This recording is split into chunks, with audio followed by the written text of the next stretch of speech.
Thank you so much for your time and listening to my presentation. And, well, I must apologize for my co-worker's absence. He was supposed to be here and accompany me during this presentation, but I'm not quite sure where he's gotten to. But I can assure you that he will face strict consequences for these actions, and I assure you that his termination is imminent. Well, Scarlet, I can say that you have conducted yourself very well during this whole debacle, as have all the rest of you girls. You've really proven yourselves that you can clean up all the messes that these silly boys have been making. And despite what's happened, I'm happy to say that all of you, for your hard work over this past week, will be getting a promotion. Welcome, ladies, to the new order of the world. You are the first of many to reach the height of 35 feet amongst us. I'm sure there will be plenty of more women following in your great footsteps. But for now, let's adjourn this meeting and take a break. Thank you for your presentation, Scarlet.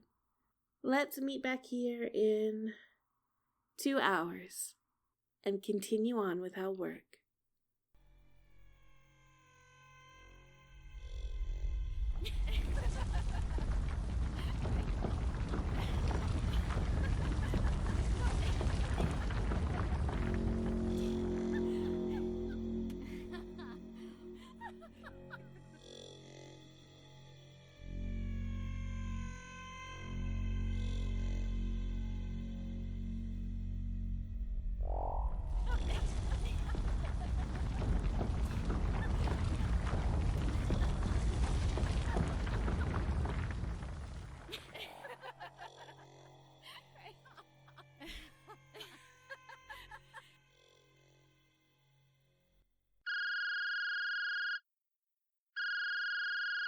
Yes, hello? Oh, my. Did he have a bit of an accident? Ah, well, that is unfortunate. I'll stop by later to see both of you, and we can talk this whole mess out. All right? Wonderful. Thank you for calling me and letting me know. All right. Bye-bye. Bye now. I'll see you later tonight.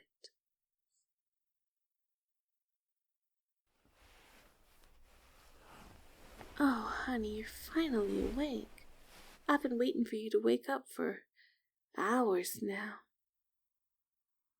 We found you in the park. After you went missing, I came looking for you, and I found you amongst the bushes. Oh, I'm so sorry that I wasn't there to protect you. You know you shouldn't be going out alone like that. I can't believe you did that to me and to yourself. You're lucky you weren't killed.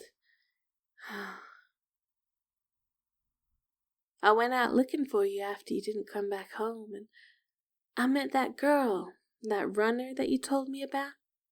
She came across you and she was carrying you in her hands. I was so shocked when I saw her. It's a good thing you met her, and she helped you out. She brought you home here, and I tucked you in, and I've been tending to your wounds since then. I got some food and water as well if you're hungry. I'm so happy you're back and you're still alive after all that. But after this, you're never going out of the house alone again, especially not at night time. I just can't risk losing you. No, I mean it. You are not leaving this house without me. You can go in the garden, maybe, during the day, but I don't want you stepping foot out into the big, wide world without me. I could never forgive myself if I wasn't there to protect you again. I feel so bad for what's happened to you. and I'm never letting you out of my sight again. I'm gonna carry you around to each room of the house every time I move. No, I swear, I promise I will.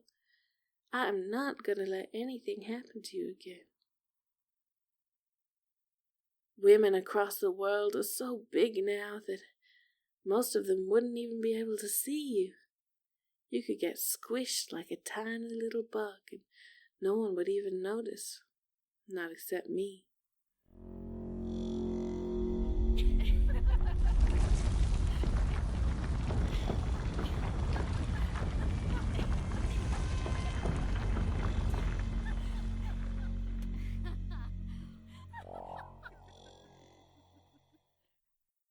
So you are coming with me from now on, and I'm going to protect you and keep you safe.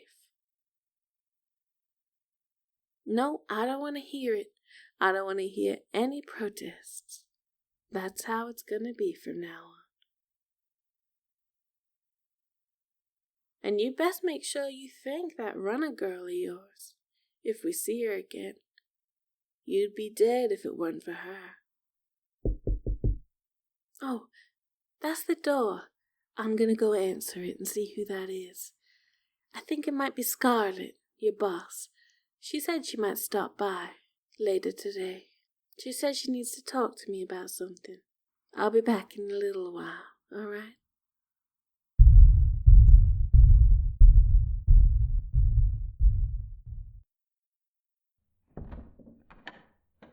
Hello there, Scarlett.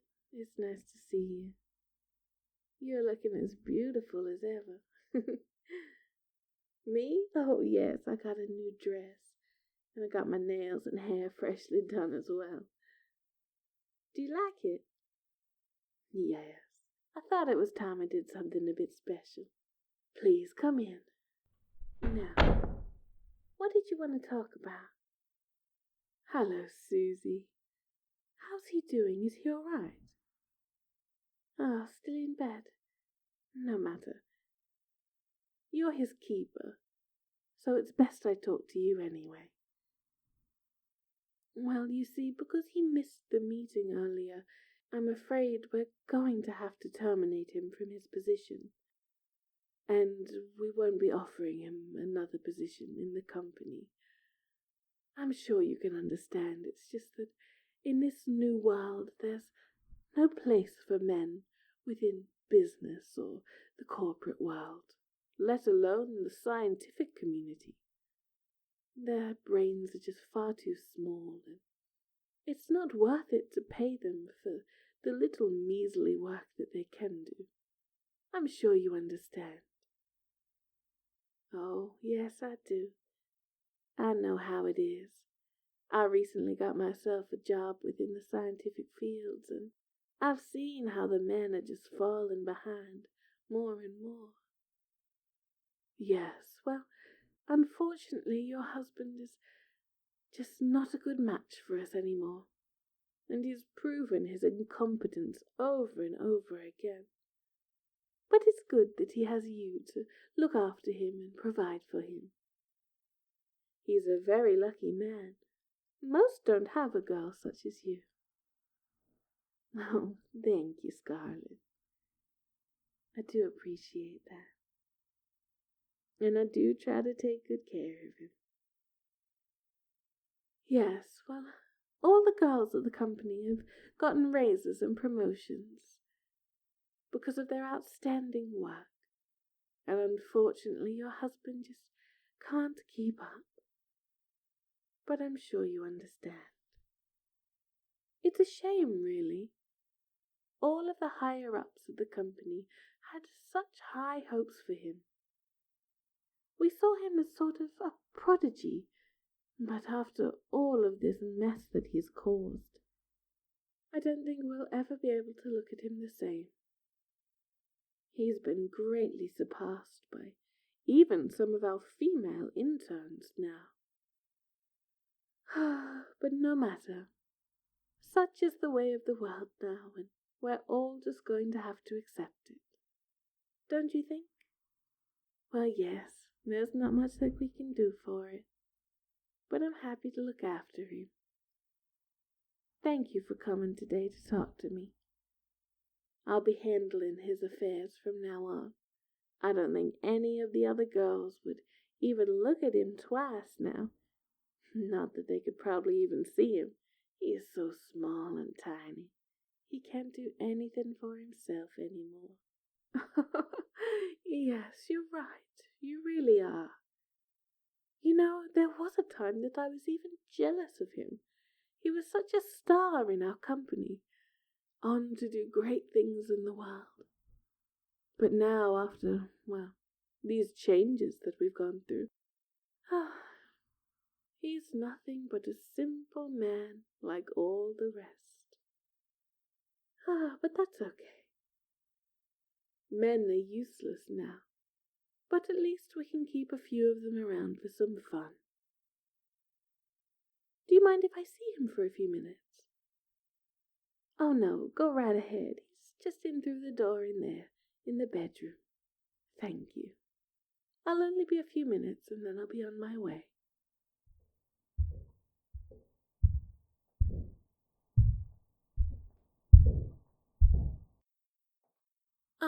Oh, there you are, nestled away in the bed. My goodness, you're so small I hardly could even see you for a moment there. How are you feeling, all right? Yes, I heard you had a bit of a run-in with a girl in the park. How unfortunate. I've had a talk to Susie, and I've explained to her that you will no longer be returning to the company, and that you have been terminated from your position. But Susie can explain all of that to you, so that you understand it well enough. I'll leave that to her.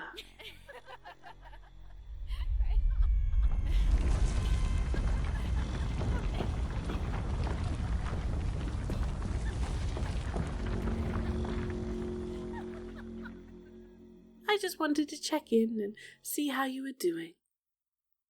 I'm glad to see that you're up and feeling a bit better. Well, get well soon, so that you can enjoy the new changes and shifts that are happening in the world around us. After all, women are getting bigger and men are getting smaller, just as you've been saying all this time. No, I don't want to hear it. Yes, of course I noticed it all the time.